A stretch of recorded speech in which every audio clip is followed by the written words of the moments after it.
War. A word that evokes images of soldiers, strategies, and epic battles.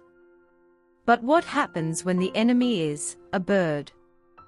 Welcome to the Great Emu War of 1932, a bizarre chapter in Australian history where humans took on emus and lost. Our story begins in the 1930s. Australia, like much of the world, was in the grip of the Great Depression.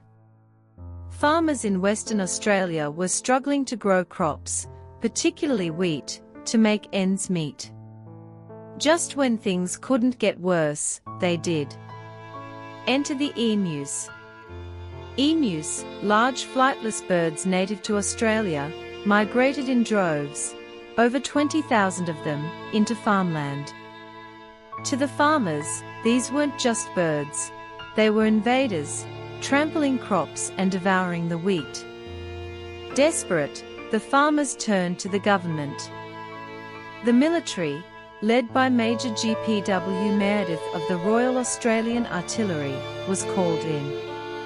Armed with machine guns, the plan was simple: eliminate the emus.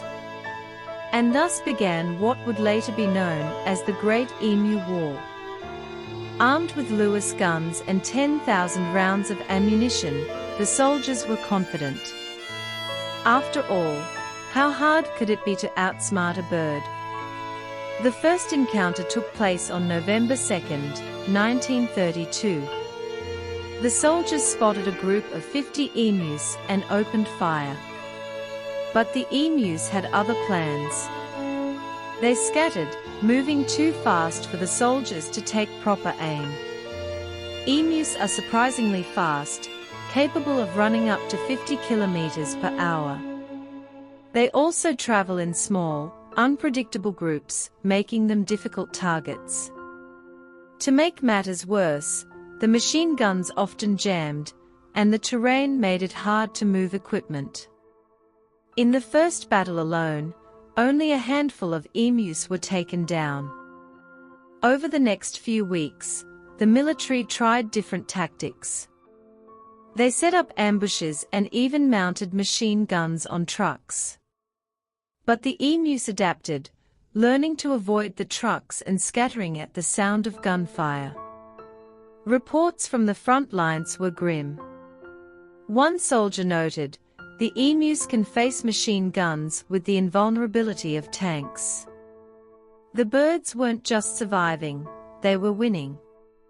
By December 1932, after expending over 2,500 rounds of ammunition and killing only about 1,000 emus, the operation was called off.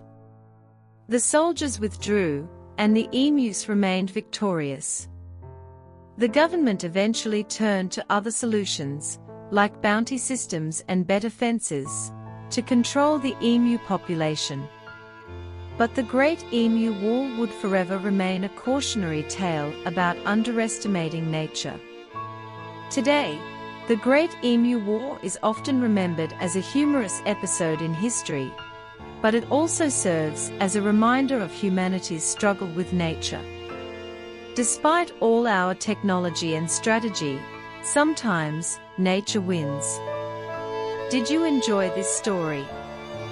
Subscribe for more wild and weird tales from history, and let us know in the comments, if you were in charge of the Emu War, what would you have done differently?